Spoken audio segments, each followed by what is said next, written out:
The location of Philip Dick's original novel was San Francisco, 1992, a sparsely populated dump in the middle of a land laid waste by World War terminus. During Blade Runner's various script rewrites, this transmuted into San Angeles, a teeming megalopolis that streamed along the length of the West Coast. During pre-production, some attempts were made to move that location to the chillier climes of the east, with a number of cities being scouted, including most notably New York, home of Ridley Scott's beloved Chrysler Building. But as each of these locations proved impractical, Blade Runner turned once again to the west and headed back to Hollywood.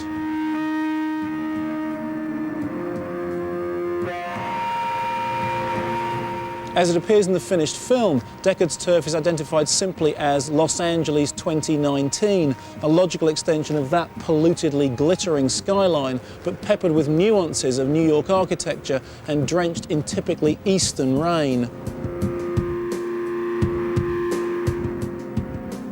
The main street onto which that rain would fall was this, not actually a Los Angelian street at all, but the old New York set on the Warner Brothers backlot at Burbank, previously seen in such film noir classics as The Maltese Falcon and The Big Sleep, now retrofitted by Blade Runner's production team to create their huge futuristic vista.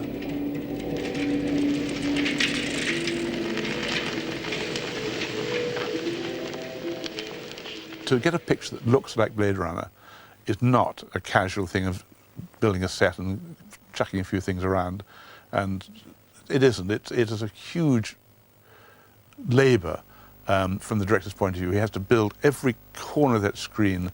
Every detail has to be as near perfect as he can get it. The so-called New York Street is sort of like a series of 3 different legs, which would mean 6 sides of the street, and we were gonna do all of it.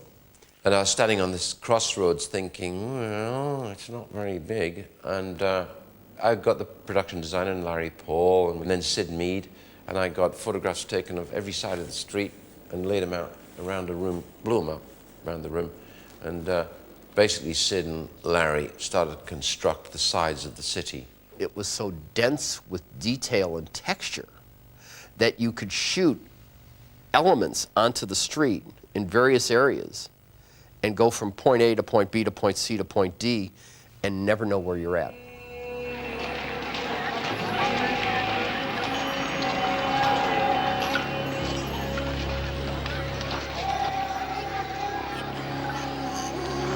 So we're here on the old New York set at Burbank. Talk us through where the Blade Runner locations were.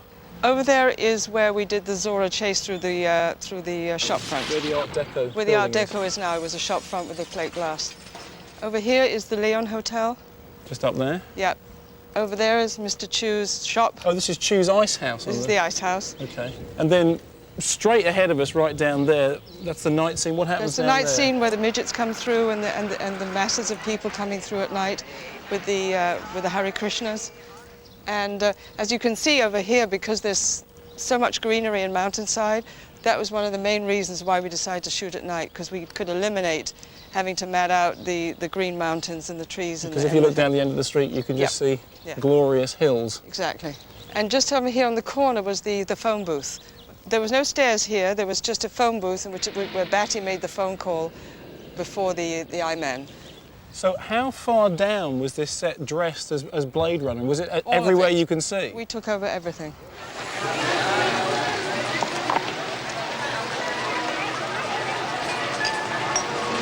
You arrived onto the set and you're transported. Your job as an actress is so easy because you're already in some place that's absolutely, you know, magical, absolutely from somebody's imagination.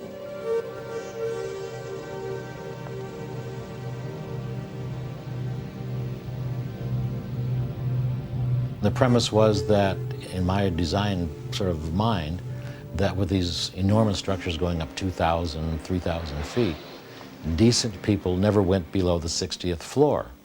So you had these big pylons and supporting the architecture.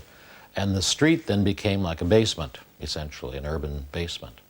Sid is this wonderful combination of artist and practitioner and sociologist. He can talk for hours about the logic of urban planning, urban decay, and sociological decay and disorder.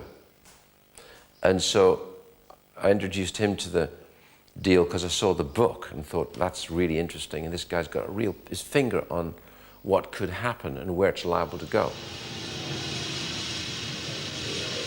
As well as the Warner backlot, Blade Runner also took in and transformed a number of existing locations in and around LA. Union Station, for example, became Police HQ, where Captain Bryant first sets Deckard on the trail of the errant replicants.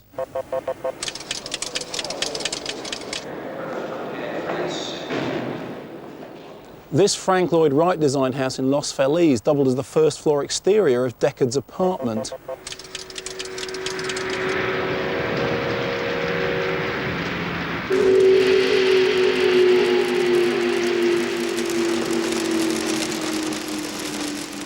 As he wends his weary way home, Blade Runner's bedraggled hero drives his sedan through the 2nd Street Tunnel, which runs between Hill and Figueroa, and which looks as eerily exotic in real life as it does in the film.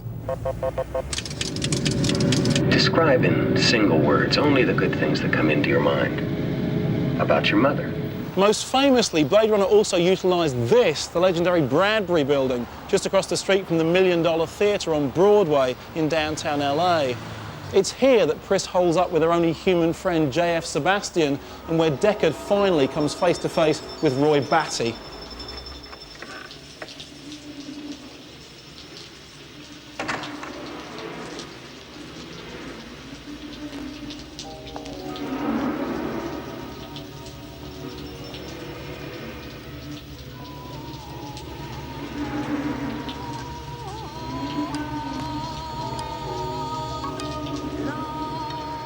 The Bradbury was designed at the end of the 19th century by George Wyman, who'd been inspired both by messages from a Ouija board and by the architecture of Edward Bellamy's futuristic novel Looking Backward, set incidentally in the year 2000.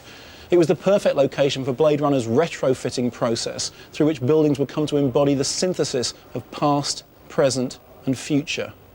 I found out before I left, in the beginning of pre-production, that he'd gone to the Bradbury Building to look at that, and I said, really, that's ridiculous. Every TV show in the world has used that building, and that's a bad idea. Don't use that building. And he said, not the way I'll use it. And I thought, what arrogance. And I was so wrong. That means he knew what he talked about, you know, that he could make that a spectacular moment in the movie. I love to work with illustrators and storyboard artists and really the best production designers I can lay my hands on, because that's where the fun is. And that's when you start firing off an idea and then they fire back and suddenly the whole thing starts to generate this environment, which is fascinating. The biggest challenge was the Voight-Kampff machine. Deckard brings it with him into Tyrell's office and so forth. So it had to be a suitcase, briefcase size thing. And in my mind, it had to be terrifying. And this machine was breathing because it would inhale the air, the localized air between the interviewer and the interviewee, and process that and pick up, you know, acidic traces and so forth, much as animals do, because animals can smell if you're afraid. While Sid Mead's Voight-Kampff machine was tasting the futuristic air, the cast and crew of Blade Runner found themselves unwillingly inhaling smoke and fumes on sets whose atmosphere pushed tolerance to the limits on a 24-hour basis. The conditions we were shooting in were so unbearable. It was boiling hot, it was wet, it was damp, it was everybody was sitting in their underwear shooting, and you know, Ridley would finish shooting and just walk off. We shot for, I think, something like 5 months, and I think almost all of it was night shoots. I don't remember ever seeing the light of day, except for the last few minutes on my drive home. Oh man, the crew was walking around with surgical masks on. I mean, you would think you were down in a coal mine. This was Ridley's dream and Ridley's vision, and he would not back off, and all the powers that be on top of it, you know, there was enormous pressure going on. I didn't know anyone in LA, and they didn't know me, which is worse. So the process of saying, no, I don't want it that way, I want it that way, took longer, and that's how we got behind. We wouldn't know anything, we wouldn't get any word of anything, and it would take hours to reset the shots. And through one's own volition, you started to super exceed what you were capable of. And all the running stuff was phenomenal, and that went on for nights. We just kept going and going and running and running. I mean, I don't know how I didn't break bones in that. All the jumping and jumping on the cars and knocking guys down. Get out of the way! I could feel the pressure almost all the time that I was on the set. Possibly one of the worst pressure conditions I have ever been in. I just do eyes. It's just eyes. Genetic design. Just eyes. Every ounce of energy, every bit of concentration was to create the scene he wanted, you know. And the thing, of course, is he wants perfection. And in the most gentle but most demanding way, he would tell you what he wants. Sit down, pal. Come on, don't be an asshole, Deckard. I've got 4 skin jobs walking the streets. We had Union Station in Los Angeles, and they spent the whole day lighting it. And then we finally we had, a half hour, we had to do the dialogue. All this other was just preliminary, and then we got to get it. I think he was indulgent. I think I saw 13 or 14 or 15 takes at time, so that you couldn't tell the difference between one and the other. And many times I asked him, why did he do it? And he said, well, in the back, do you see the shadow? I wanted a bigger shadow. And I often thought of my mother as looking at that shadow. We don't have a picture. And eventually on the film, I became a screamer. I got really angry, and which is not good, because screaming doesn't get you anywhere, really. But just out of sheer frustration. Who did you scream at? Oh, just constant questions. Why are you doing this? Why are you doing that? I don't care how we're going to do this and how we're going to do that. It's when it's why are you doing this, that's really annoying, because I'm pretty qualified at this point.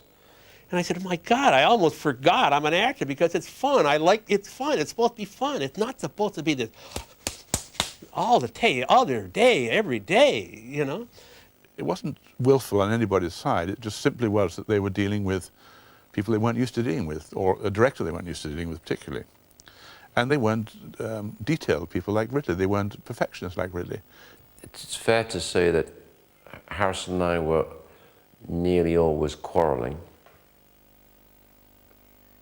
And I think I lay that down partly at my feet, partly to do with the fact that I think I was so used to getting my own way.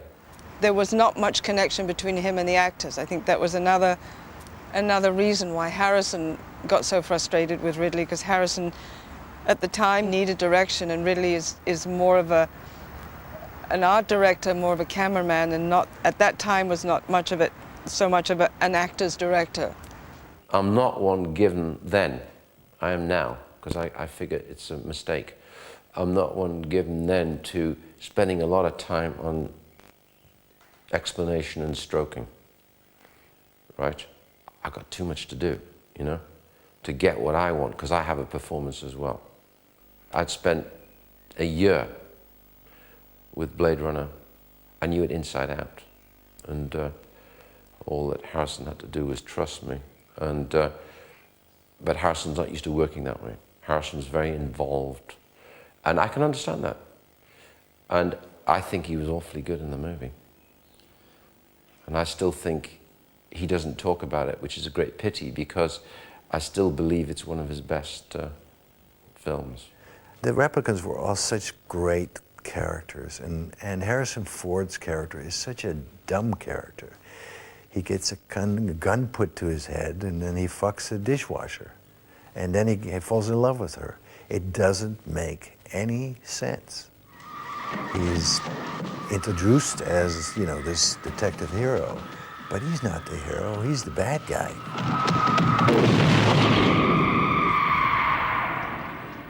His role didn't seem to fit him, or he couldn't make it fit. I know that was going on, and I don't know why, but if he would have been stronger, I would have not been so shiny,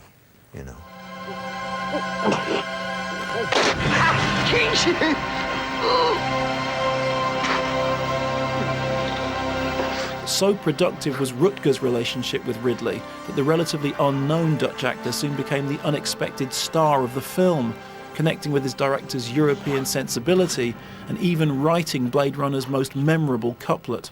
At 3 a.m. in the morning on the last day, and we're 2 hours from dawn, because we're nearly in the summer months, I think, yeah.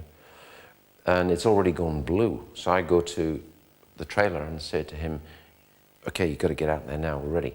And he said, look, I've got these words. He said, I'd just been noodling with them over dinner tonight. That was like 1 o'clock in the morning. Can I just say them? And I said, okay, say them. So I sat in this trailer and I heard them. And that was it. I thought it was beautiful. Rutger read those lines and then kept on going. And he had a bunch of other stuff, which included the tears in the rain and everything. And then he looked at me very sheepishly like I've been a naughty boy, like, he's an actor and he'd written these lines. I had two lines that I kind of liked for what they pictured, in the universe. I've seen things you people wouldn't believe. Attack ships on fire off the shoulder of Orion. I watched sea beams glitter in the dark near the 10-house gate. There's only so much poetry you can get rid of, and these images are so strong.